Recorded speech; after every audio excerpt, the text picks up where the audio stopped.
Good afternoon, everybody.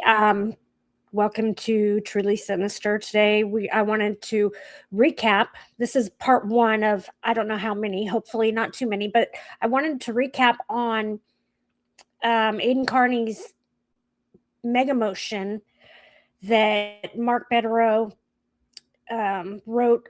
Believe it was they filed it last September. Um, and they're just now getting to go over it in a hearing on Monday, this coming Monday, July 20th.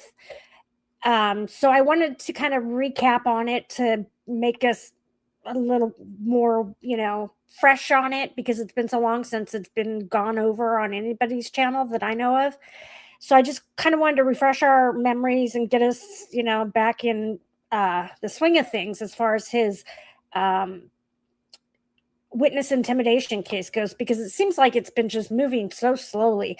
Everybody says how slow civil cases work, and how civil cases take years and years and years to complete or to finalize or whatever. And I'm noticing just the opposite right now, and I don't know if it's just because of Judge Gildea or because it's Karen Reed and versus Aidan Kearney or what. But it seems to me like the civil cases are moving along much more rapidly than Aidan Kearney's witness intimidation case. He was arrested, God, when 2023, and we're still having like preliminary hearings and whatnot. We're not even having pre-trial motions and whatever they're called. So yeah, to me it seems like the civil cases are moving along much more efficiently than his criminal case, and I'm not sure why. But anyhow, I know that I'm a little rusty as far as the mega motion goes. I can't remember everything that was in it. I know that it was very thorough and it was awesome, so it doesn't bother me to go over it again. But like I said, this is going to be more than one video, so hopefully no more than 2, 3 at the very most, because I want to get them all done and posted for you guys before Monday's hearing. So stick with me and we'll get right into it. We won't waste any time.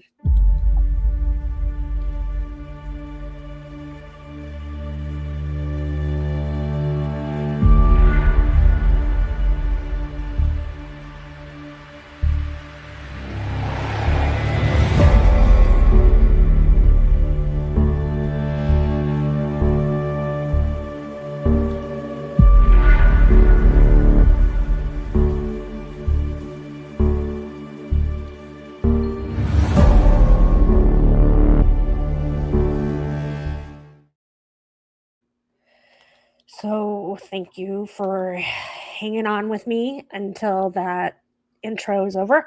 I'm trying to make my intro a little shorter so that it's not so annoyingly long. But then I've noticed on other people's channels, their intros are pretty long. So I feel like mine wasn't too bad. But anyway, so let's get right into it. Let's not waste any time, because this is a long, as you know, if you remember, or maybe you don't, and maybe you don't remember the mega motion, it's 88 pages long, and there are hyperlinks throughout.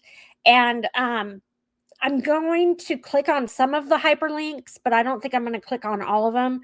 Like there's one that connects us to Aidan Kearney's very first cover up in Canton article or blog or whatever, and it's, I think, like 70 or 80 pages long, the article is. So we're not gonna, stuff like that, we're not gonna go over. That's just too much.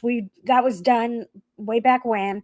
So we're just gonna maybe go over some of the video hyperlinks. We'll see, but we're definitely going to get through the mega motion, because I just kind of want to refresh our memory before we go into the hearing on Monday.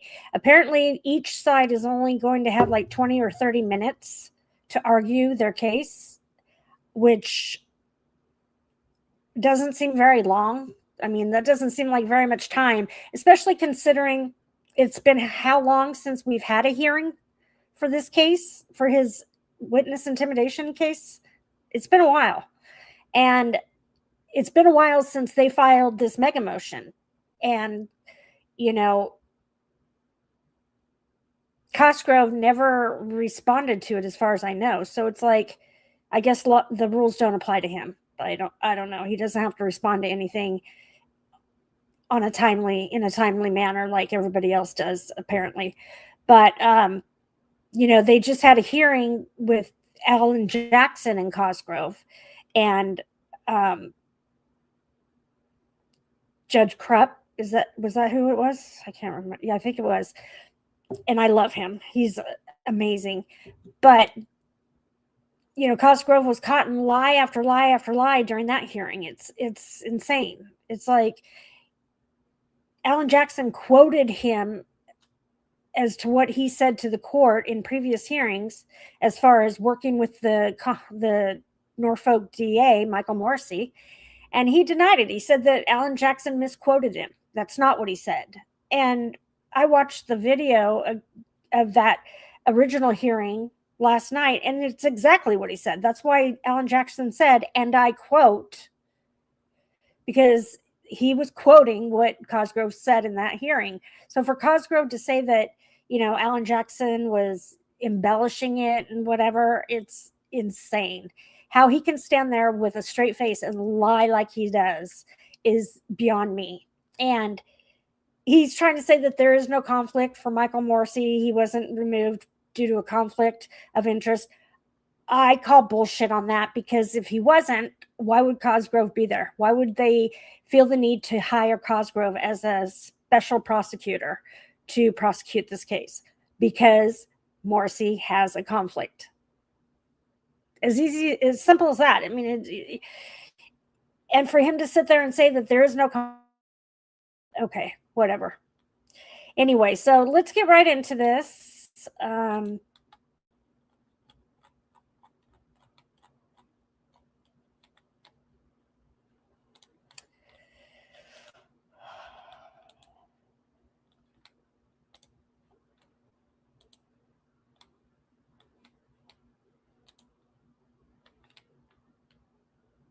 Is it sharing?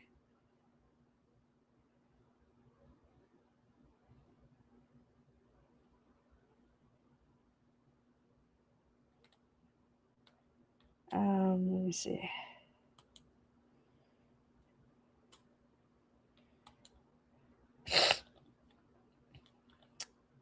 Alrighty, we're good to go. Here we go. Mark A. Betterow, an attorney admitted to practice law in the Commonwealth of Massachusetts, pro hoc vice, affirms under penalty of perjury as follows. 1. I am an attorney of record for the defendant, Aidan Kearney.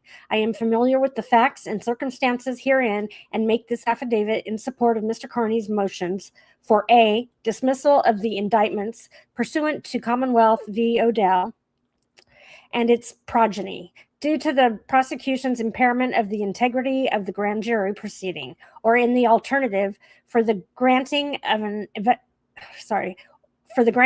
evidentiary hearing in connection with the motion. B.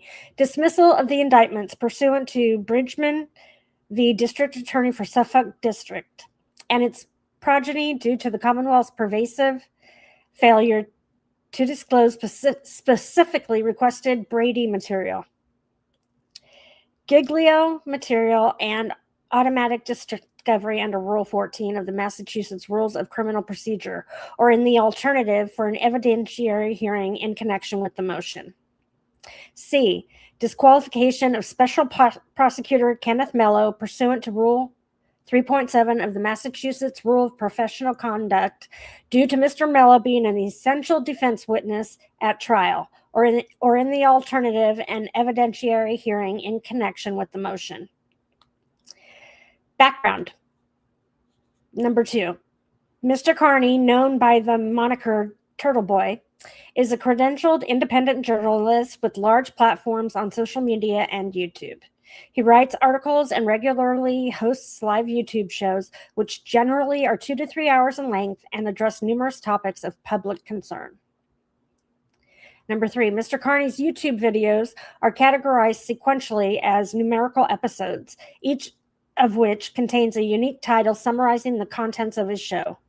Episode numbers and titles of Mr. Kearney's shows are displayed prominently on his YouTube page and may be viewed by anyone, irrespective of whether they subscribe to his channel.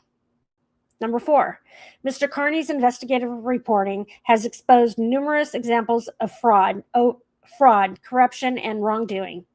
He often intersperses his journalism with elements of comedy, satire, and activism.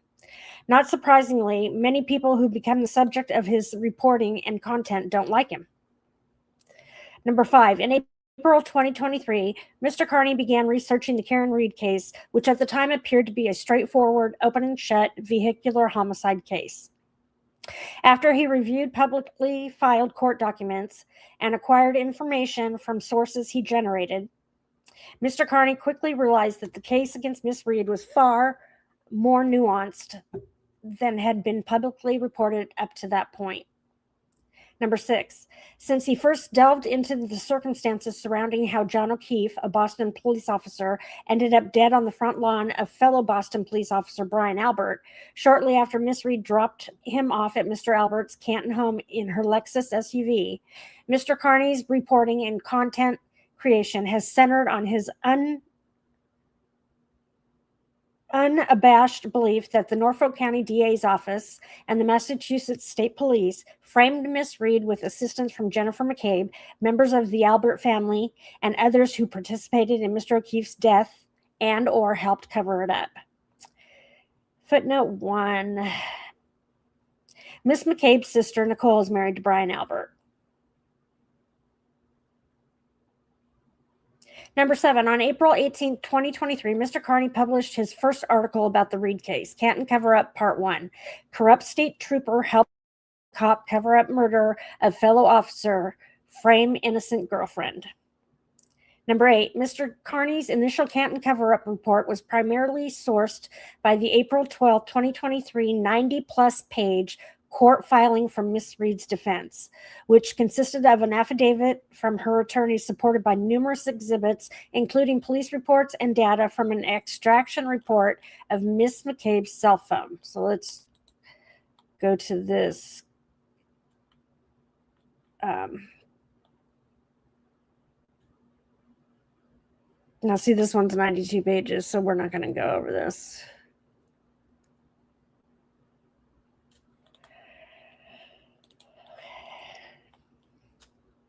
Number 9, Mr. Kearney reported that Brian Albert, Miss McCabe, Matthew McCabe, Chris Albert, Colin Albert, and Julie Nagel were definitely in the house at the time Mr. O'Keefe was killed, and that all of them witnessed the murder or are aware of it and have said nothing. Most of them were not questioned by now terminated and disgraced Trooper Michael Proctor. Number 10, I like how you threw that in. Number 10, Mr. Kearney's article highlighted the Read defense's claim that Miss McCabe Googled "Haas Long to Die in the Cold" at 2:27 a.m. on January 29, 2022, which, if true, was damning evidence of her complicity in and or knowledge of the circumstances surrounding Mr. O'Keefe's death. 11. Most of the individuals criticized in Mr. Kearney's April 18, 2023 article for their alleged involvement in Mr. O'Keefe's death or its cover-up later became the allegedly intimidated victims in the indictments against Mr. Kearney. Indictments related to Mr. Kearney's purported intimidation of Mr. Proctor and Sergeant Yuri Buchanan were later dismissed by the court.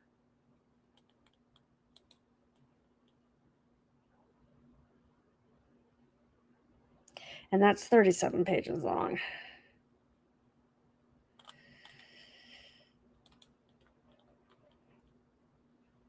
Number 12, Mr. Kearney's well-sourced, dogged reporting and outspoken support of Miss Read's innocence lit the spark that quickly ignited the Free Karen Read movement, a phenomenon which galvanized worldwide support for Miss Read and relentless, blistering criticism of the DA, MSP, and the civilians whom Mr. Kearney and many others believed concealed the truth about Mr. O'Keefe's death.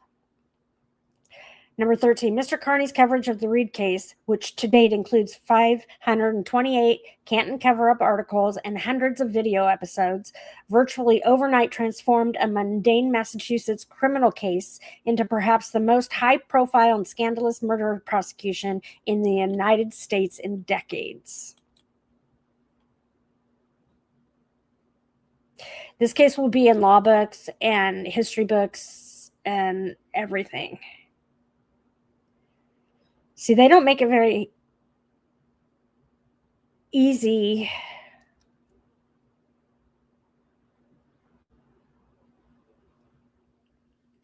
to find what they're taught, when they are referring to the plaintiffs, should have been suspects, when they refer to their referrals or their exhibits, they don't tell you where in the video or the article they are referring to. They just kind of leave it up to the judge to find. And I don't think the judge is going to take the time to read through all these 90-page articles to find what they're talking about. So if you can't narrow it down for them, then I think that you're going to be in a world of hurt when it comes to the judge looking them up, They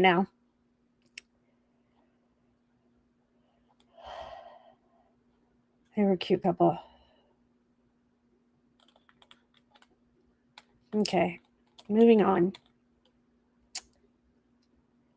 Number 14, Mr. Kearney's frequent reporting on the Reed case has played a substantial role in the public's loss of confidence in the integrity and competence of Norfolk County law enforcement, an ongoing scandal that continues to plague the DA and MSP in the aftermath of Miss Reed's acquittal. Footnote 2. Mr. Kearney's exposure of and MSP's misconduct in the Reed case has complicated the murder cases against Brian Walsh and Miles King. It has led to significant criticism of the DA's investigation into the death of Sandra Birchmore, which is classified as a tragic suicide, but which many believe was a whitewash. In 2024, the U.S. Attorney's Office thoroughly rejected the DA's findings and indicted former police officer Matthew Farwell for Miss Birchmore's murder.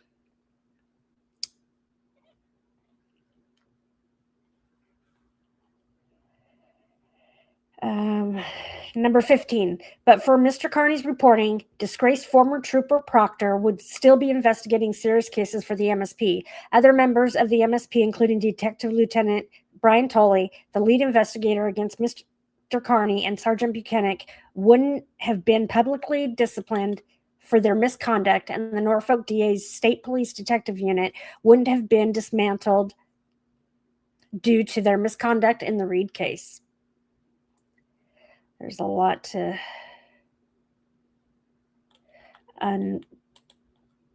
unwrap there.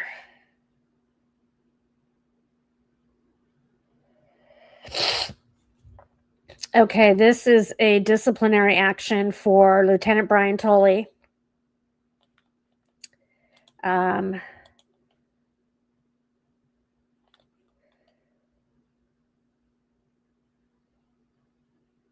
Can you guys see this? No, you can't. Okay, so let's share. Oh, sorry. Let's share this. Jesus Christ. Okay. Officer of the division commander, having waived his right to trial by trial board for violating Articles 3.7.6 and 5.8.2 of the rules and regulations governing the Department of State Police, is hereby ordered to comply with the following disciplinary action. Detective Lieutenant Tolley, on or about February 1st, 2024, did fail to conform to work standards established for his rank, title, or position. This occurred when Detective Lieutenant Tolley failed to supervise through proper corrective action SPDU Norfolk members who were involved with inappropriate text messages relating relative to an ongoing homicide investigation. This action is in direct violation of Article 5.8.2. This is a Class B violation. Detective Lieutenant Tully, on or about February 1, 2024, May 6, 2024, and May 10, 2024, did fail to recommend remedial or disciplinary action for inefficient, incompetent, or unsuitable employees by giving praise in several anchors on the employee evaluation system, despite evidence in the contrary, and failing to document negative performance. This occurred when Detective Lieutenant Tully failed to properly evaluate members and did not properly document negative performance in the EES/make note system. This is a Class C violation. As a result of his actions, Detective Lieutenant Tully shall forfeit 6 days of accrued leave. Wah. Insane. I mean, come on. Okay, now this is gonna be a pain in the ass.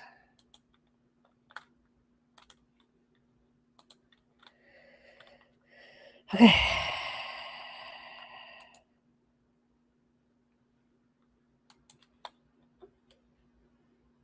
I'm not going to click on everybody because it just takes too much time. Number 16, although Mr. Kearney's reporting on the Reed case raised disturbing questions about the possibility of systemic corruption in Norfolk County and gained him tens of thousands of supporters, the public officials and private citizens he has accused of wrongdoing and the microscopic segment of the population who remain convinced of Miss Reed's guilt, despite her acquittal, despise him for his coverage and opinions. Number 17, since Mr. Kearney exposed the scandal surrounding the Reed case on April 18, 2023, the DA, MSP, Ms. McCabe, and the Alberts have repeatedly used the criminal justice system as the instrument to silence Turtleboy and end the reporting has caused and still causes them today. Summary of the motions. 18. The primary evidence used to secure Mr. Kearney's indictments were shortened, edited, and renamed segments from his hours-long YouTube episodes, which had the effect of skewing the true context of Mr. Kearney's episodes. Number 19. For months prior to the grand jury proceeding, D.L. Tully and Mr. Mello were familiar with Mr. Kearney's actual episodes, including their true names, length, and context. Number 20. During the 2 months prior to the grand jury proceeding, D.L. Tully and Mr. Mello welcomed unvetted evidence and guidance from Catherine Peter, a private citizen who they knew harbored an unhealthy obsession and hatred for Mr. Kearney. Number 21. And Krusty Bennies has now entered the chat, right? Okay. Number 21. Miss Peters' dreadful credibility included incidents in 2020 and 2023 where she falsified and forged evidence to harm Mr. Kearney, the latter of which included her audacious defamation and exploitation of Colin Albert and Chris Albert to further her insatiable urge to embarrass Mr. Kearney. Number 22.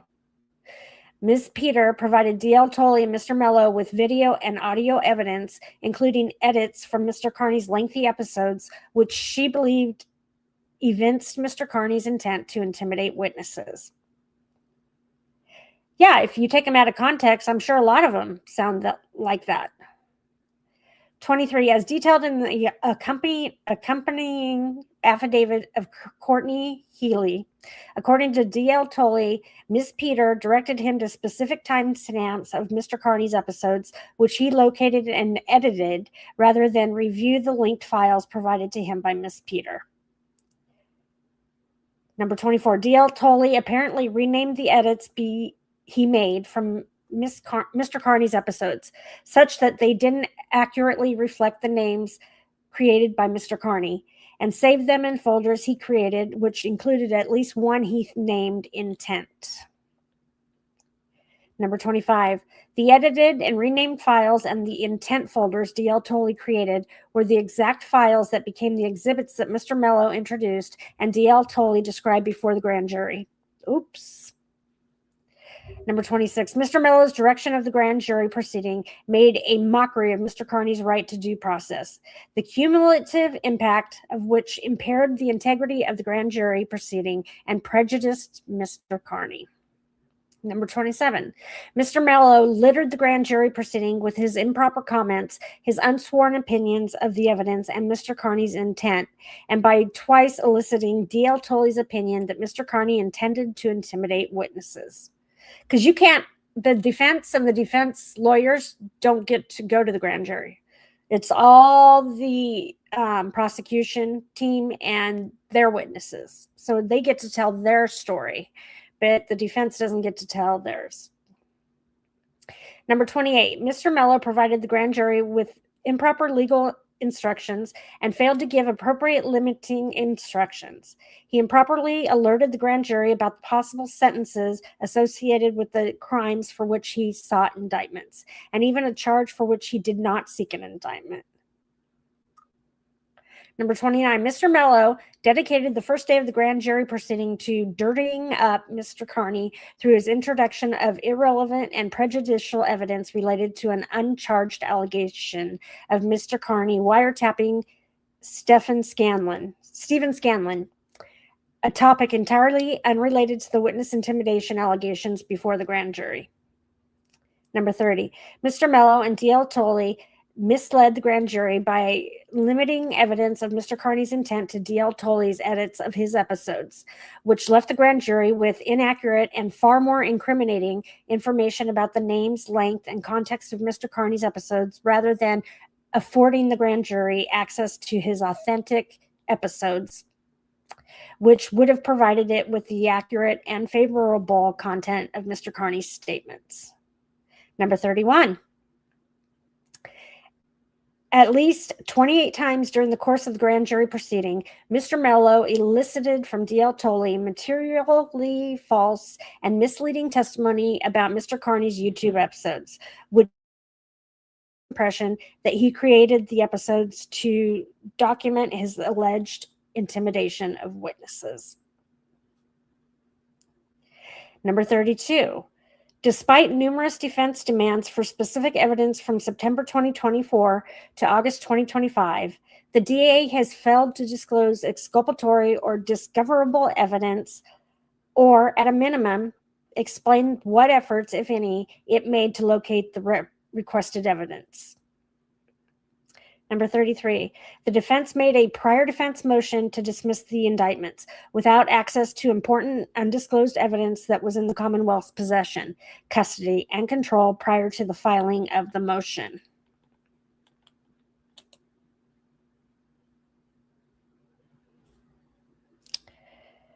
That's 43 pages long.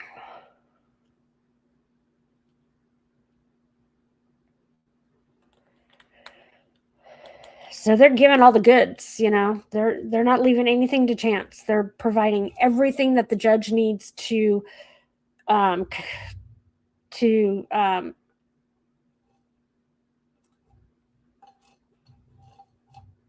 what's the word I'm looking for?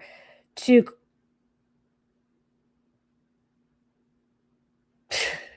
solidify what they're saying, to, you know, correlate what they're saying is true.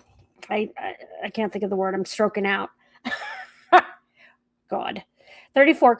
Communications between Ms. Peter, Mr. Mello, and D.L. Tully, which are relevant to the instant motion to dismiss the indictment, have been in the Commonwealth's possession, custody, and control since 2023, and were the subject of specific demands on September 12, 2024, October 8, 2024, and October 17, 2024, but were not disclosed to the defense until months after the court decided our initial motion to dismiss.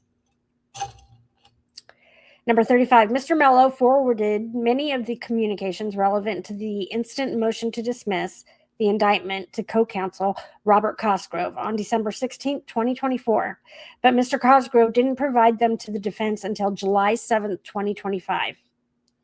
Notwithstanding specific defense demands for that exact evidence addressed to both months before the defense filed their first motion to dismiss the indictment. It's the same old shit, that was going on in Karen Reed's case.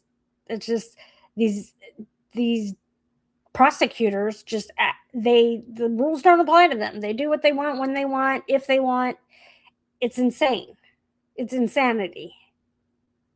How it's been going on for so long.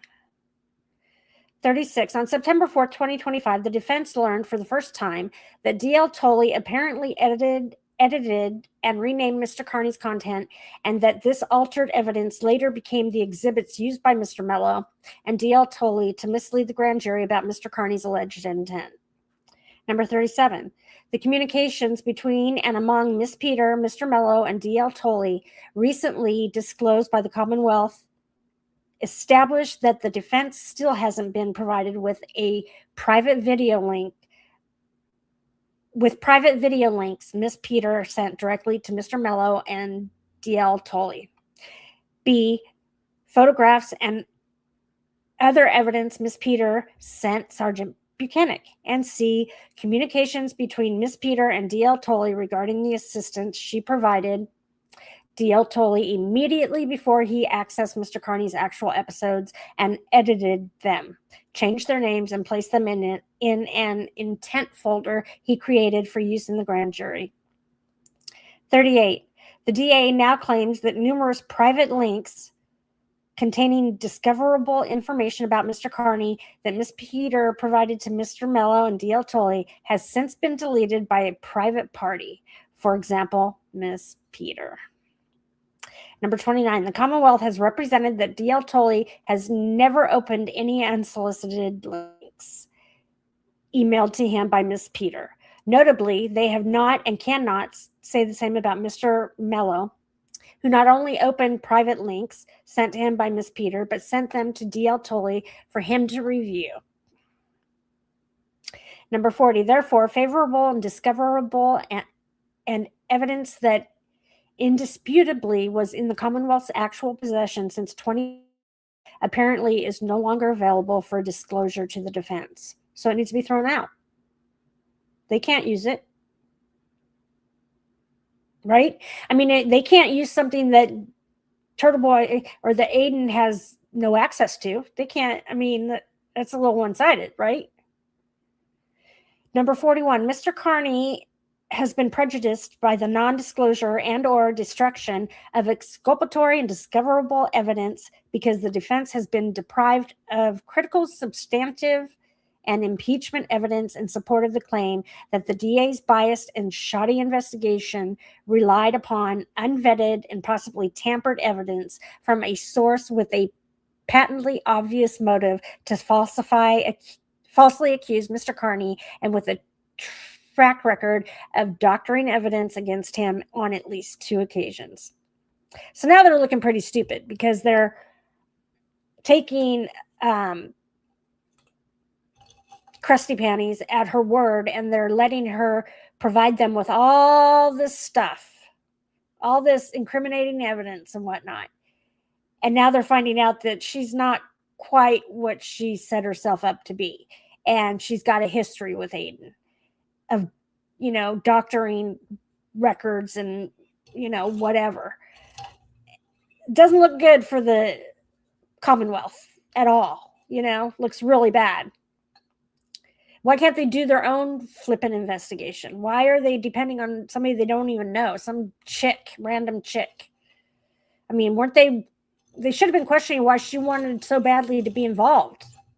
That should have been a question. They should have asked her, why are you so interested in this? And why are you so willing to help us? What is your connection? But they didn't care. They just saw somebody else that hated Aidan Kearney as much as they do.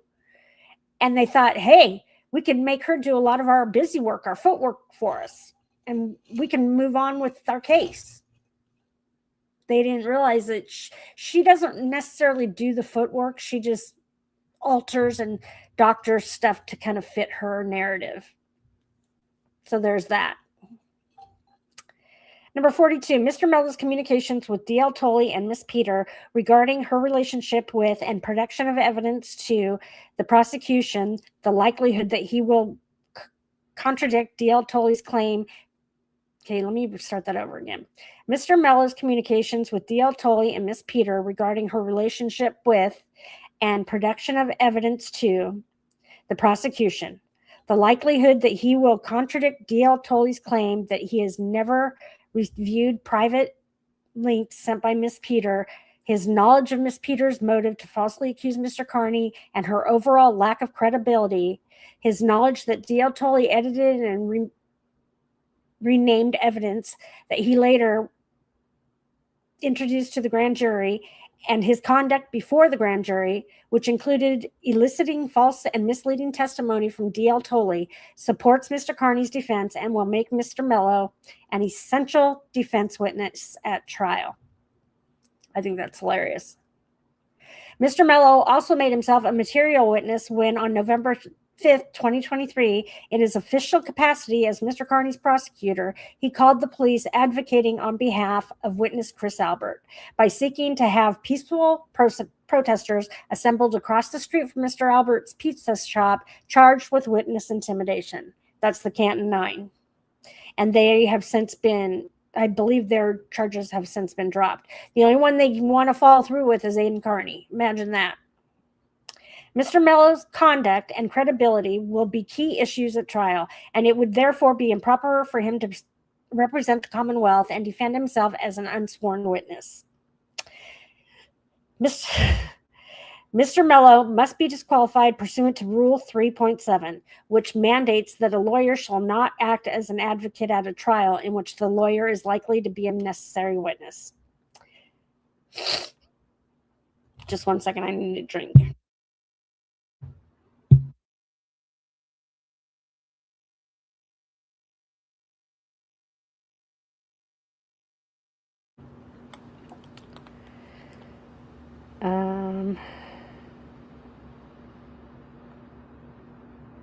This court has disqualified Mr. Mello from prosecuting Mr. Kearney in docket number 2482 CR 00043, exact same reasons being sought here.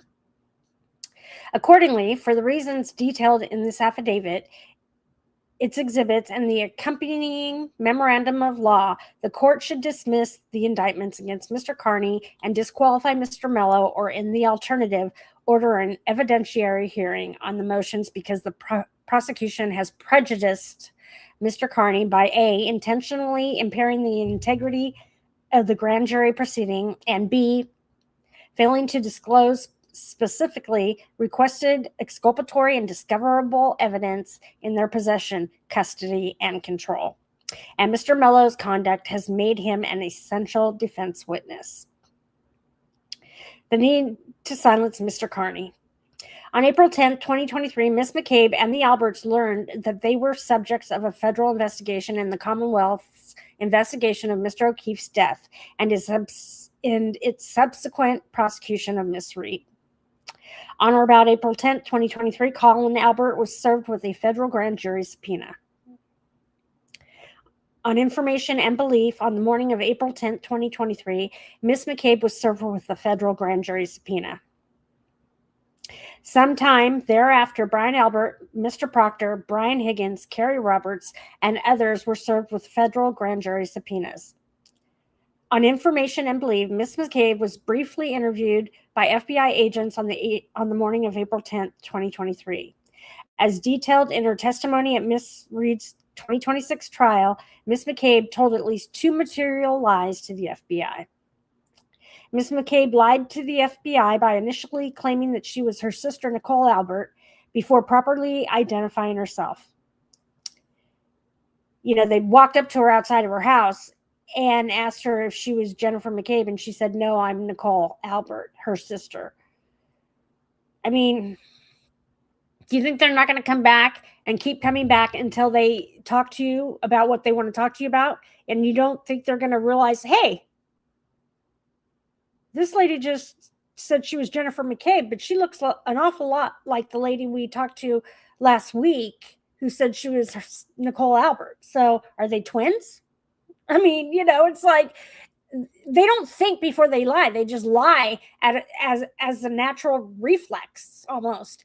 And then when you go further down the road and you need to depend on those lies to get you through the story or the situation that you've gotten yourself into. Now you're in a situation that you're fucked because you told that lie so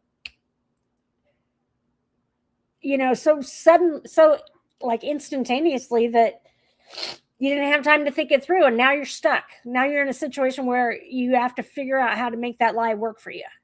And it's just like these people lie more than they tell the truth. They lie like they're asking you to pass the butter, as Rosemary Scapiccio would say. I mean, it's crazy. They just as soon lie to you as anything else. It's insane. That's their first instinct, is to lie. No couple people like that. Miss McCabe lied to the FBI about phone calls she made to Brian Albert and Carrie Roberts and others immediately after she was approached by FBI agents. 56. Although she testified at Miss Reed's 2025 trial that she was cooperative with law enforcement, Miss McCabe terminated her FBI interview within minutes.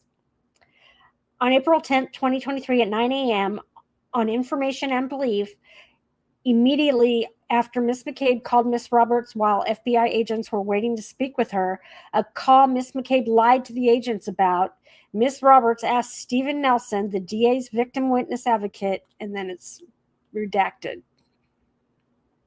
On April 10th, 2023 at 12:03 p.m., Miss Roberts and Miss McCabe, redacted. And there's another redacted. On April 12th, 2023, just 2 days after Miss McCabe had been rattled by the FBI, Miss Reed's defense filed its lengthy motion, which, among other things, alleged that significant and reliable evidence implicated her and Brian Albert in Mr. O'Keefe's death. Miss Reed's motion accused Miss McCabe of Googling Haas Long to dine the cold at 2:27 a.m. on January 29th at 2022, and alleged that other data demonstrated that Mr. O'Keefe was inside Brian Albert's home when he died. Miss Reed's defense further alleged that it had uncovered significant had taken affirmative steps to delete and tamper with evidence, and B, it had a good faith belief that Brian Albert had taken affirmative steps to destroy evidence. Suffice to say that between April 10th and 17th, 2023, Miss McCabe and the Alberts had strong reason to be concerned about their legal situation and the adverse impact on their public reputations that would result from media coverage of scrutiny they received from the FBI and or from the Reed defense's allegations of their complicity in Mr. O'Keefe's death.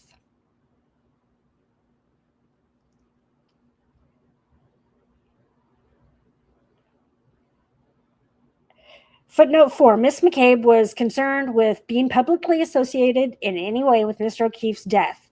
On January 30th, 2022, at 8:06 a.m., she Googled BPD and John O'Keefe. On February 1, 2022, at 11:23 p.m., she Googled John O'Keefe. On February 2, 2022, at 10:54 a.m., in a text message to her daughter, and then it's redacted. On February 2, 2022 at 11:37 a.m., Miss McCabe Googled Jennifer McCabe. Despite their concern with being mentioned in the growing media coverage, less than 72 hours after Mr. O'Keefe's death, Miss McCabe and Miss Roberts, and I don't know what that says, probably the conversation about Carrie Roberts saying Sandra Bullock can play me in the movie. Which, why would there be a movie? If it's a cut and dry case. They couldn't foresee that it would be like this, right? Because it's a cut and dry case. On April 18, 2023, Miss McCabe's and the Alberts' concerns were amplified when Mr. Kearney, citing the publicly filed defense motion and exhibits as his primary source, blew the lid off the Reed case by publishing his first Canton cover-up article. After Mr. Kearney posted his first story about the Reed case, the DA sought to muzzle him in response to numerous complaints from Miss McCabe and the Alberts, who had substantial access to and influence with the DA. Footnote 5. Brian Albert was a longtime Boston police officer who had a personal relationship with Canton Police Chief Ken Berkowitz. His brother Kevin Albert was and is a Canton police officer. In April 2023, Chris Albert had recently been elected to serve as a Canton town's selectman. Members of the Albert family had a personal relationship with Mr. Proctor. Miss McCabe had personal relationships with members of the Canton Police Department who were involved in the Reed case.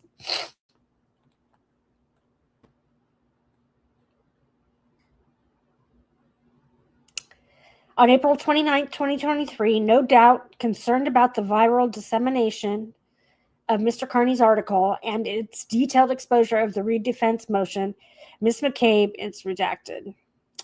On information and belief in response to Miss McCabe's redacted, which would become a constant refrain, the DA publicly stated it would disprove the Reed defense's allegations about the timing of Miss McCabe's Google search. Just 1 second, I will.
Okay, sorry about that.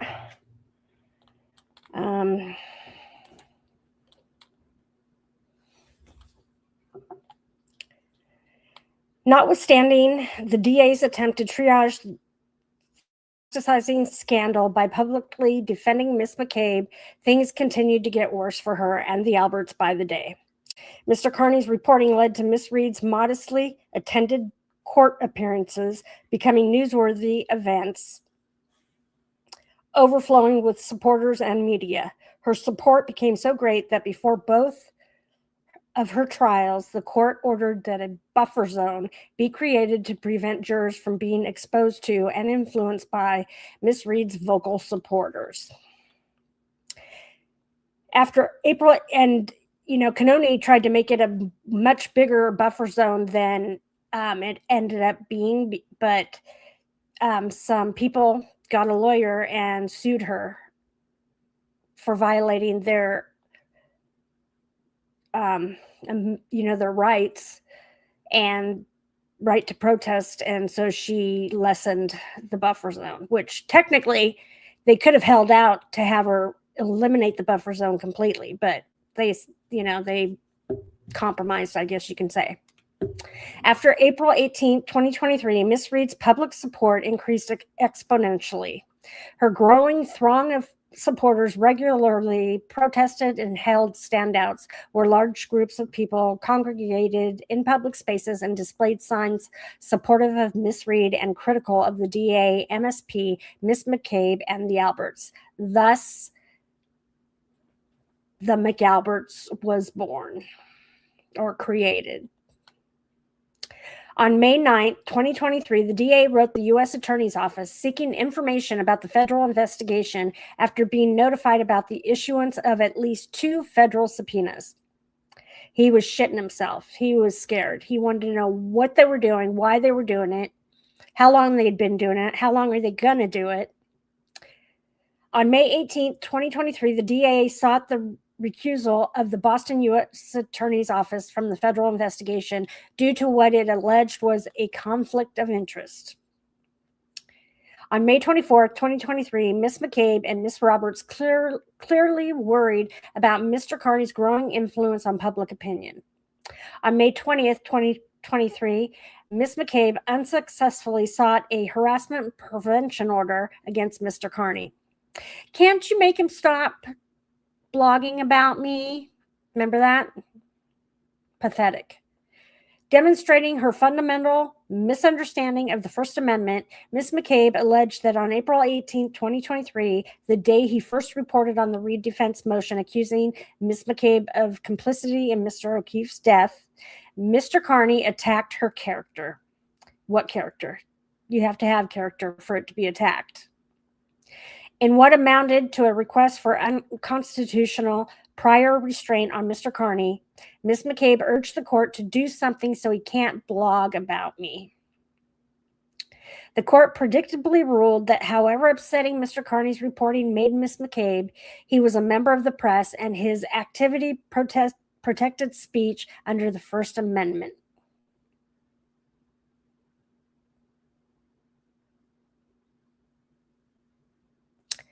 On July 1, 2023, Ms. McCabe, who frequently asked the DA and courts to do something about Mr. Kearney, oddly contacted him on Facebook Messenger and sent him a photograph of a mostly naked man. She sent that to Aidan Kearney.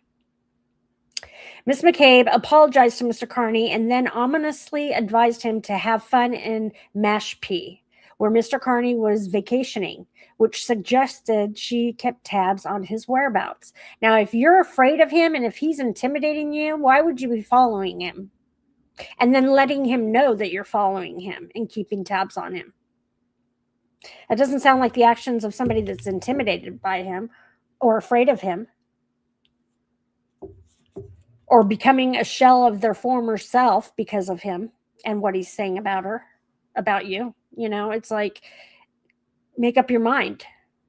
Either you're tough and you can stand up to him, or he's breaking you. On July 13, 2023, in an email with the subject line redacted, Mr. Proctor emailed DL Tolley, Lieutenant John Fanning, Sergeant Buchanan, and Reed Prosecutor Adam Lawley, referencing Mr. Kearney as blank. Mr. Proctor informed the group blank. I believe that's the email he sent that said, "Can't we arrest this prick already?" I'm not positive, though. Don't quote me on that. On July 6th, allegedly. On July 16, 2023, no doubt reeling from the perfect storm created by the ongoing federal investigation, Ms. Reed's aggressive defense, and the public's increasing awareness of the growing scandal resulting from Mr. Kearney's reporting about the Reed case, DA Morrissey, from his personal email address, essentially begged the Massachusetts Attorney General's office to prosecute Mr. Kearney for witness intimidation and or civil rights violation. Footnote 7. It is a crime for a public official to remove or attempt to conceal the discovery of records that are subject to public inspection under FOIA.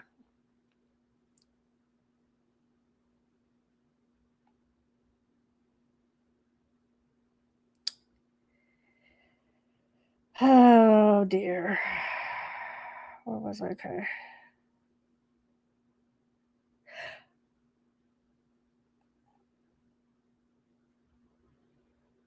Where was that footnote? Okay. On July 21, 2023, DA Morrissey, from his personal email account, again urged the AG to act against Mr. Kearney. And they were like, no way. On information and belief, the AG declined to prosecute Mr. Kearney because it recognized that it was inappropriate to prosecute him for witness intimidation based upon his reporting about witnesses who were, quote unquote, upset after being accused in publicly filed court documents of complicity in a high-profile murder. Footnote 8. On December 8, 2023, again from his personal email account, DA Morrissey wrote to DL Tolley and others bemoaning the AG's conclusion that Mr. Kearney's conduct did not warrant criminal prosecution. Aww. On July 24, 2023, Ms. McCabe told Mr. Nelson, redacted. On August 1, 2023, Canton Selectman Chris Albert contacted the DA, it's redacted. On August 3, 2023, General Counsel for the Department of Justice's Executive Office for U.S. Attorneys rejected the DA's request for the Boston U.S. Attorney's Office to recuse itself from the federal investigation. On August 9, 2023, Ms. McCabe, and it's redacted. On information and belief between August 9, 2023 and August 25, 2023, Ms. McCabe, members of the Albert family, the MSP, and DA Morrissey and/or others met to discuss Ms. McCabe's latest demand for the DA to do something to stop Mr. Kearney from reporting about her. On August 25, 2023, DA Morrissey capitulated to the demands and threats of Ms. McCabe and the Alberts and decided to do something about Mr. Kearney. Something was DA Morrissey's video recorded public statement, which press officer David Traub immediately disseminated to local and national print and television media. That's his hostage video, remember?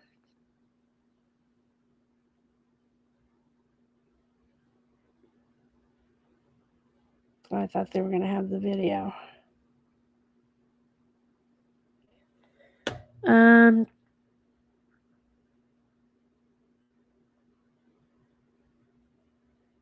Let's see if we can get it. I don't think we can.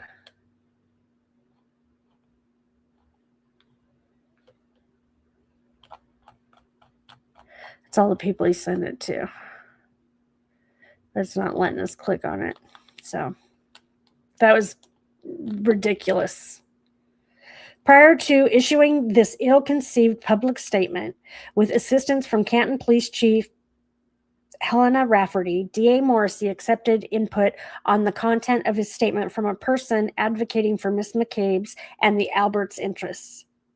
Mr. Traub informed the advocates that he sent DA Morrissey's statement to Dateline NBC and numerous other media entities. By issuing a statement on behalf of witnesses with interests that differed from his own, DA Morrissey allowed himself, the elected district attorney, to be exploited as a puppet whose strings were controlled by influential private citizens motivated to advance, which included silencing Turtleboy. DA Morrissey's statement was a flagrant violation of Rule 3.6 of the Massachusetts Rules of Professional Conduct. And I don't know if you know this or remember this, but David Yannetti said that the law school he went to is now teaching their law students what not to do. They're using his hostage video as an example of what not to do as a DA. That's how bad it was. That's how bad it was for him to do that video. It is being used to teach law students what not to do as a DA. How humiliating that should be for Mr. Morrissey. And I don't know that it is, but it should be. Although he didn't name Mr. Kearney in his public statement, DA Morrissey took subtle shots at him by attempting to discredit the reliability of information from the quote-unquote internet. DA Morrissey vigorously vouched for the credibility of Ms. McCabe and the Alberts, decried their victimization from Mr. Kearney's witness intimidation, ludicrously decreed that Colin Albert did not commit murder, blatantly misled the public about Mr. Proctor's credibility, discussed the evidence against Miss Reed, and implied that she was guilty. All things that a DA should not be doing. They're supposed to be non-biased, impartial. This latest effort by DA Morrissey to stem the snowballing criticism failed miserably. On September 3rd, 2023, in a group text which included DA Morrissey, D.L. Tolley, Sergeant Buchanan, and others, Mr. Proctor, referring to Mr. Kearney, said the quiet part out loud, asking, and it's redacted. So that's the email where he said, "Can't we arrest this prick already?" Footnote 9. The court is no doubt aware of Mr. Proctor's habit of crudely referring to people adverse to his position. At a minimum, the disgraced former trooper has separately made inappropriate remarks about Miss Reed, two of her attorneys, a medical examiner, and Mr. Kearney. So who else has he talked about like that? Well, we know now, right? As it turns out, Mr. Proctor's redacted was present in the aftermath of their futile public statements and after being repeatedly rebuffed by DOJ and the AG. The Commonwealth played its only remaining hand, shut Mr. Kearney up by prosecuting him itself. The Commonwealth unveiled an Orwellian plan in which they, the very people being criticized by Mr. Kearney, weaponized the witness intimidation statute for the purpose of silencing his criticism of them. Footnote 10. Within months, the out-of-control Commonwealth's abuse of the witness intimidation statute led it to investigate others with the temerity to publicly criticize the case against Miss Reed.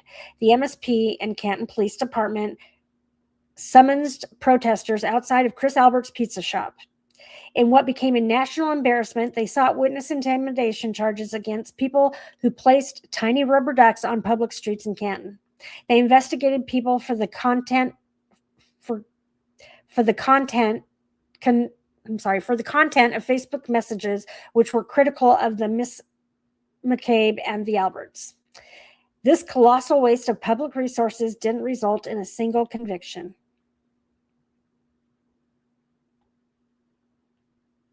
Yeah, they did more of an investigation to find out who was leaving rubber ducks around Canton. And we're talking like little tiny rubber ducks, like this big, than they did into the murder investigation of John O'Keefe. I think John O'Keefe's police report for his murder was 10 pages, and for the rubber ducks, it was something like 36 pages or something like that. Yeah. Pathetic. Absolutely disgusting. On September 15, 2023, in connection with Miss Reed's court appearance, Mr. Kearney and a large group of her supporters, loudly protested outside of the On September 18, 2023, Miss McCabe again informed Mr. Nelson, redacted. Miss McCabe wanted to meet with the DA. In fact, what occurred, redacted, the September 15, 2023 court appearance was official business. Miss Reed's case in the courtroom and, redacted, the appearance protesters exercised their First Amendment rights to criticize Miss McCabe for her alleged involvement in a cover-up of Mr. O'Keefe's death. On September 20th, 2023, Miss McCabe again told Mr. Nelson, and it's redacted. On September 26, 2023, DA Morrissey recused his office and engaged Mr. Mello as a special prosecutor to handle the anticipated prosecution of Mr. Kearney. Although the DA's recusal indicated DA Morrissey's appreciation for the clear conflict that would arise from his office's prosecution of a journalist who criticized the DA, the MSP, which faced the exact same conflict, didn't recuse itself from the Kearney investigation. D.L. Tully, a frequent target of Mr. Kearney's criticism, remained the lead investigator. Mr. Proctor, who recently had referred to Mr. Kearney as blank, and Sergeant Buchanan, also regular targets of Mr. Kearney, continued to participate in the investigation and later became named victims in the indictments against him. Footnote 11. Mr. Proctor and Sergeant Buchanan testified that they were intimidated by Mr. Kearney on May 19, 2025. Those indictments have since been dismissed. How embarrassing is that? You're a freaking cop. Without more, the MSP's failure to recuse itself and the DA's failure to insist on it in the face of such a blatant conflict of interest and actual bias calls into question the motivation of the Commonwealth and entirely discredits the case against Mr. Kearney. On September 28, 2023, Chris Albert unsuccessfully petitioned for a harassment prevention order against Mr. Kearney. The court denied Mr. Albert an order, concluding that his allegations did not constitute true threats or harassment under the law. Notwithstanding his supposed recusal from the Kearney investigation on September 29, 2023, DA Morrissey, from his personal email account, contacted several high-ranking Massachusetts judicial figures, including the judge who denied Mr. Albert a protective order the previous day, demanding that a Stoughton court clerk be investigated in connection with Mr. Kearney's awareness of Mr. Albert's application for a protective order, which DA Morrissey claimed he had no right to know about. So you're going to get a protective order against him and he's not going to know about it? Wrong. DA Morrissey was awarded the investigation he sought. On October 31st, 2023, 3 weeks after Mr. Kearney's phones were seized by D.L. Tolley, a Stoughton court official presented the target of the investigation with pages from an extraction report from one of Mr. Kearney's seized phones. Despite irrefutable proof that at least one of Mr. Kearney's phones had been extracted by D.L. Tolley, or with his knowledge at least, Mr. Mello falsely represented on November 28, 2023, that the MSP had not perused the material. It is in pristine form located on the defendant's devices. On November 10, 2023, recused DA Morrissey from his personal email account, emailed AG Andrea Campbell. He acknowledged that the AG refused to prosecute Mr. Kearney, but he again urged the AG to take some action against him. Once again, the AG declined to prosecute or take any other action against Mr. Kearney. Ms. Peters' history of dishonesty and fraud. Ms. Peter worked for Mr. Kearney from September 2018 until February 2020, when Mr. Kearney terminated her employment after he caught her stealing from him. Since Mr. Kearney terminated her, Ms. Peters' unhealthy fixation on needling Mr. Kearney seemingly has dominated her life. It recently resulted in her being permanently stained with a criminal record. Ms. Peters' behavior has resulted in additional criminal prosecutions and the issuance of numerous protective orders against her in favor of Mr. Kearney and others associated. Peters' disdain for Mr. Kearney has led her to engage in fraud, forgery, the manufacturing of evidence, and other acts of dishonesty for the purpose of harming Mr. Kearney. She forged a copyright claim against him. In March 2020, shortly after Mr. Kearney fired her for theft, Ms. Peter engaged in a harebrained scheme where she forged documents and fraudulently filed them to advance her position and harm Mr. Kearney in connection with a petty YouTube copyright dispute. Ms. Peter brazenly sent YouTube what she falsely represented was a federal copyright civil complaint dated March 24, 2020, that she filed in the District of Massachusetts in a case she captioned Catherine Peter v. Aidan Kearney, Worcester Digital Marketing LLC. In fact, the ostensible complaint Ms. Peter filed was a forgery, and there was no federal lawsuit involving Mr. Kearney or Ms. Peter. Unaware of Ms. Peters' dishonest nature and penchant for scheming against Mr. Kearney, YouTube relied upon her fraudulent documents and false representations to her benefit and Mr. Kearney's detriment, and initially ruled in her favor. Ms. Peter committed fraud by going online and accessing a legitimate civil complaint filed in a 2013 federal copyright suit from the District of Massachusetts. She altered the caption and other information to make it appear as if her fraudulent documents were authentic, represented it as her legitimate complaint, and filed it with YouTube. How she's not in jail, I don't know. If I were to do that, or Aidan Kearney or anybody normal would have done that, we'd be in jail. Ms. Peters' criminal scheme was exposed by her ignorance of federal court practice. She failed to change the index number when she doctored the legitimate complaint, which meant that her ostensible 2020 complaint contained a 2013 index number. On November 20th, 2022, in an online interview, Ms. Peter admitted that she submitted the forged complaint with the intent to defraud YouTube because she hated Mr. Kearney. Could you imagine hating somebody that much? To the point where you're willing, I guess, to go to jail to hurt them? Not physically, but in every other way possible? I just can't imagine hating somebody that much to where I'm willing to give up my freedom for that hate. That's insane. Despite engaging in a dishonest scheme, Miss Peter reasoned that she was trustworthy because she admitted her wrongdoing. Only because you got caught.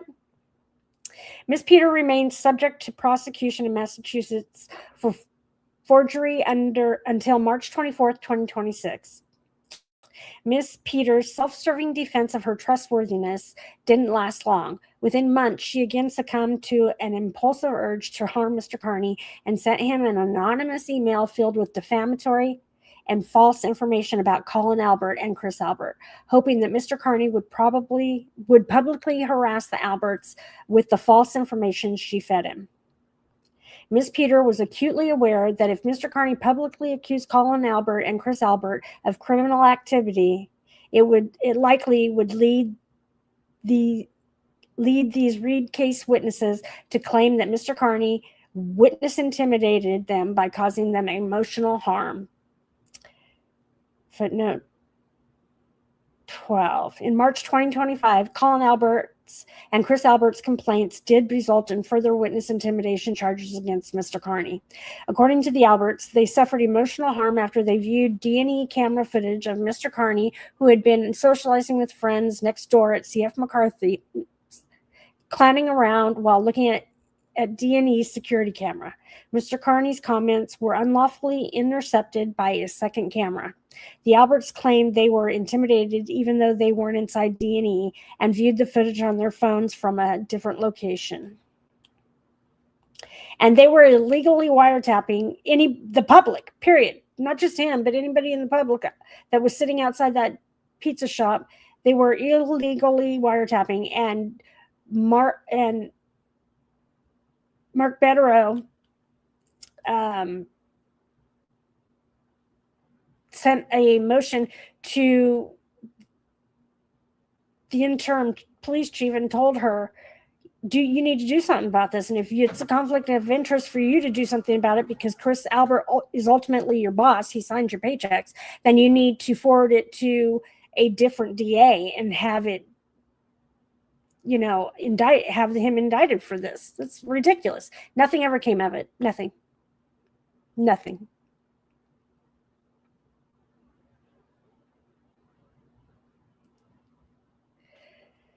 Okay.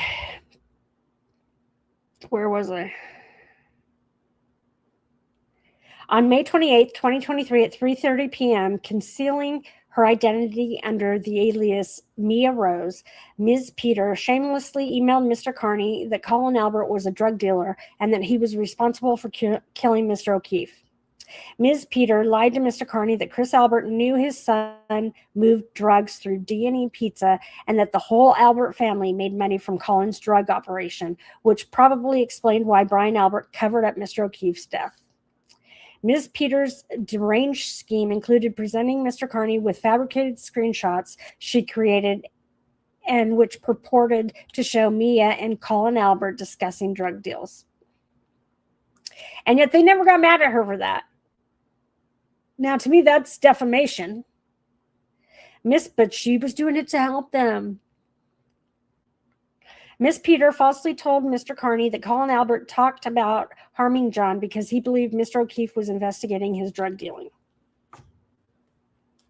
Just 1 second.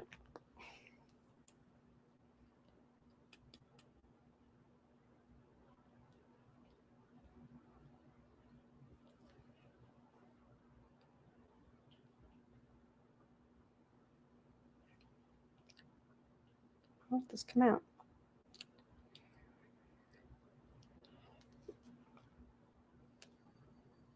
Okay. It feels so much better. Just as Ms. Peter intended, during his May 28, 2023 live show, Mr. Kearney told his audience that he had received an anonymous email alleging that Colin Albert was a drug dealer, and this served as a possible motive for him to kill Mr. O'Keefe. Mr. Kearney read the email Ms. Peter sent him and indicated that he would investigate this information. He cautioned his audience that this was new, unvetted information, and he did not vouch for its accuracy or state that it was true. Importantly, after investigating, Mr. Kearney later stated this information was not credible. On May 29, 2023, during her own live stream, Ms. Peter gloated about her disgraceful conduct, which she oddly thought harmed Mr. Kearney and made her look good. Amused by her little fib, she proudly admitted that the defamatory and false information she provided Mr. Kearney about the Alberts was 100% a fabrication out of my mind. Ms. Peter conceded that her conduct was damaging to Colin Albert and Chris Albert, but rationalized it because, quote, I sent this just to fuck with Aidan, end quote. Ms. Peter threatened Mr. Kearney, warning him that he should fear her. She issued a call to arms and urged her trolls to send Mr. Kearney more false information, which she would then share with his alleged victims. She bragged. I know that bad things are happening to you right now, Aidan, and you're probably thinking that it might be me, but it's me. Just so you know, every single annoyance, every single horrible thing that is happening to you right now, yeah, I've done it. Call the police, you bitch.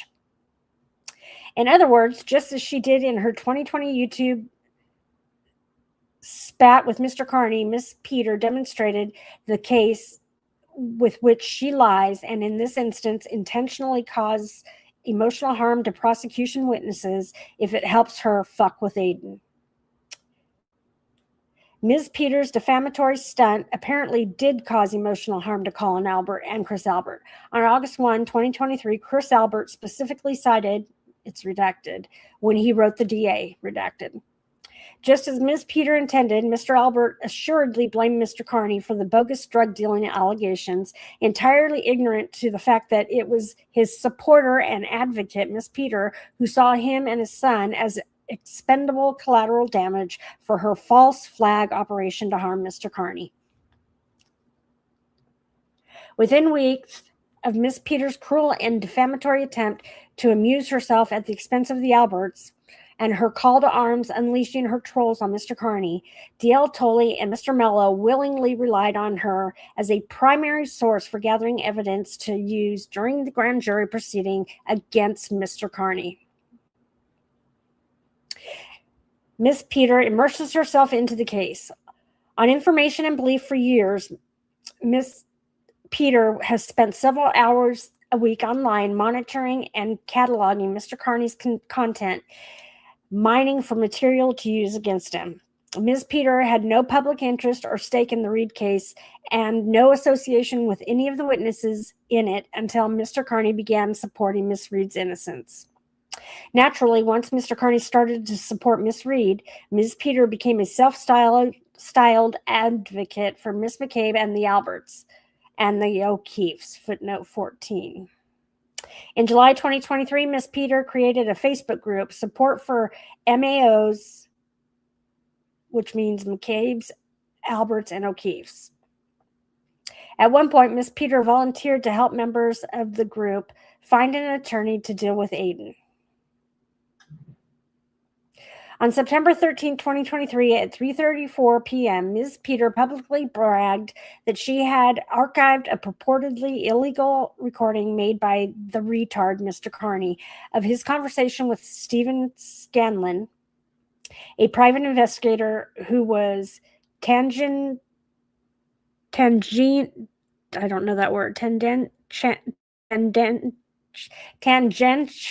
involved in the Reed case in early 2022. I've never heard that word.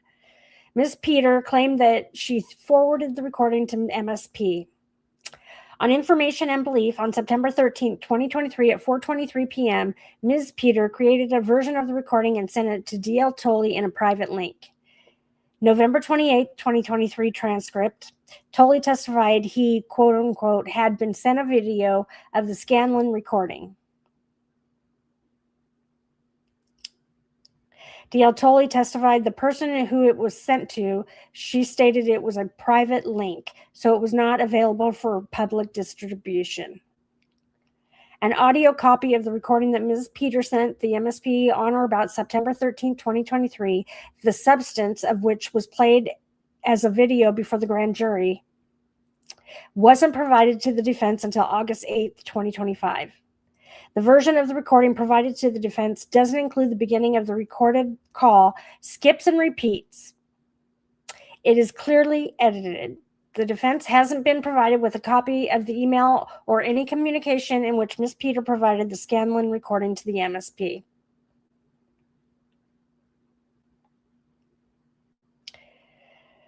That's all redacted. The email Ms. Peter sent Sergeant Buchanan included redacted, which haven't been provided to the defense. One day after Mr. Mello was engaged by D.A. Morrissey, Sergeant Buchanan confirmed to Ms. Peter that redacted. Either ignorant or dismissive of Ms. Peter's own criminal conduct and woeful credibility, Sergeant Buchanan praised Ms. Peter, thanking her. On September 29, 2023 at 9:38 a.m., Ms. Peter, now on a first-name basis with Sergeant Buchanan, emailed Yuri, and then it's redacted.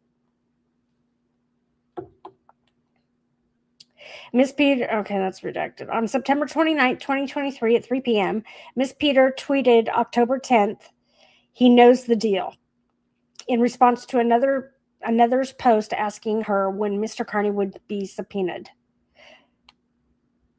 On information and belief, Ms. Peters' reference to he knows the deal indicates that the MSP told her several weeks before Mr. Kearney's arrest that they intended to arrest him on October 10th.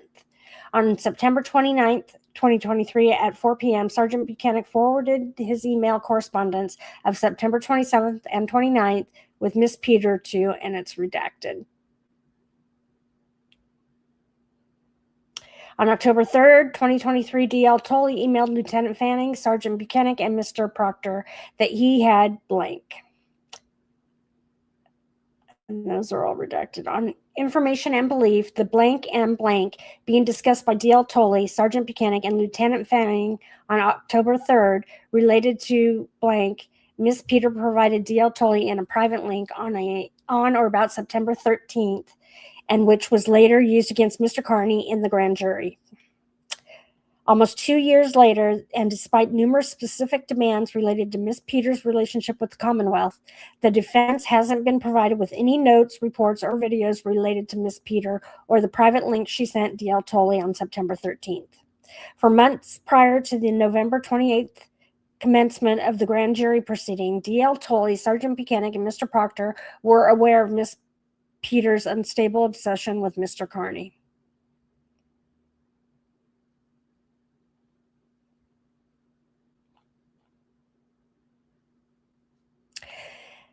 As experienced detectives who had been investigating Mr. Kearney since mid-2023, the MSP knew, or should have known, of numerous red flags which adversely impacted Ms. Peters' credibility, including her eager insertion of herself into their investigation, her personal animus towards Mr. Kearney, which gave her a clear motive to falsely accuse him of a crime, her insertion into Ms. McCabe's orbit, and most importantly, her prior history of falsifying evidence against Mr. Kearney. Indeed, given their constant review of social media as the means of acquiring evidence against Mr. Kearney, the DA and MSP must have been familiar with Mr. Kearney's March 30, 2020 article detailing Ms. Peters' fraud in connection with their YouTube copyright dispute, and Ms. Peters' May 29, 2023 live stream where she admitted falsifying evidence about Colin Albert and Chris Albert to goad Mr. Kearney into smearing them. Mr. Kearney was arrested on October 11, 2023, just one day after Ms. Peter publicly announced weeks earlier.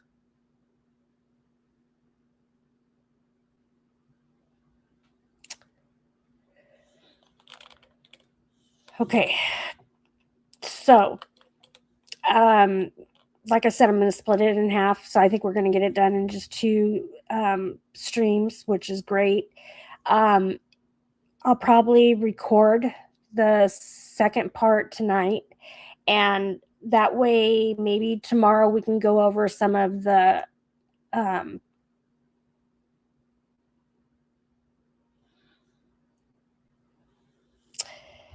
the oh my god, the links that are included in the motion.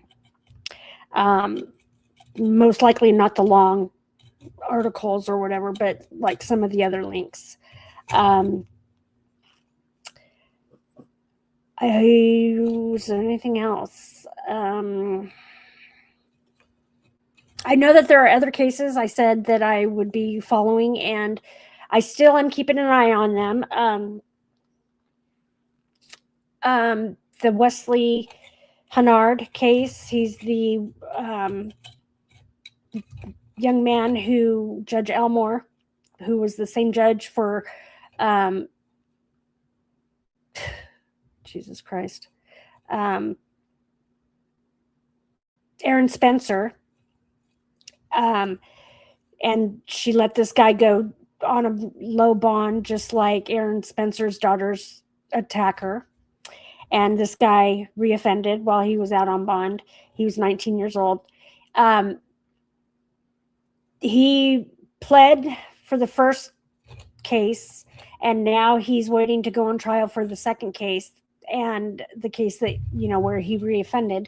And they don't have cameras in the courtroom, but he has not yet gone to trial. They keep staying it. They keep putting it off. So we're not missing anything on that.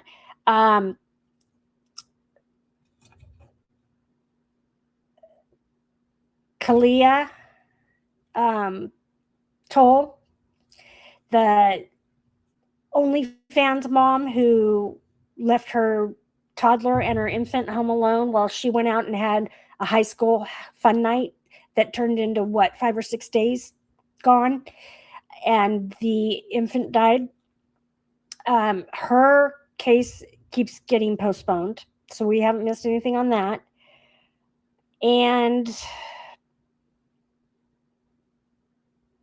little Mimi Torres, the 11-year-old from Connecticut who was found in a storage bin in the back of a vacant house, and her mother and her aunt and her mother's boyfriend, or ex-boyfriend now, are being charged with cruelty to child endangerment and abuse and murder. They had a hearing that was not televised, but they have not gone to trial yet either. So I am keeping an eye on all the cases I promised to stay up to date on. I just haven't had a chance to really do any streams on them, but then nothing's really happened with them, so there's nothing to really stream. But I am keeping an eye on them, and I am trying to stay on top of those, and hopefully something will happen in one of them and we can stream it, because I'm getting tired of the Karen Reed thing. I'm not tired of the Turtleboy or Aidan Kearney thing, because he hasn't had his day in court yet, but the whole civil thing is getting a little exhausting. So I wouldn't mind having something else to talk about. Maybe I'll look into the Ohio House of Horrors. I don't know if I can stomach that, though. That's pretty hard to cover, but we'll see. So, yeah, I hope you guys enjoyed this, and don't forget to like and subscribe. If you don't want to like it, fine, but at least subscribe for me. I'm trying to, I'm on my way through this. I don't have help. I don't know anybody that has a channel, so I can't really ask for advice. So I'm trying to learn this all on my own, and I don't think I'm doing that bad of a job, but who knows? It's hard to judge yourself. So, like I said, if you have any constructive criticism, go ahead and leave it in the comments. Just don't rip me apart. I'm trying my hardest. So, with that being said, I don't forget that tomorrow is always the first day of the rest of your life. So that's all I have for you today. Thanks for coming. Like and subscribe. Ciao.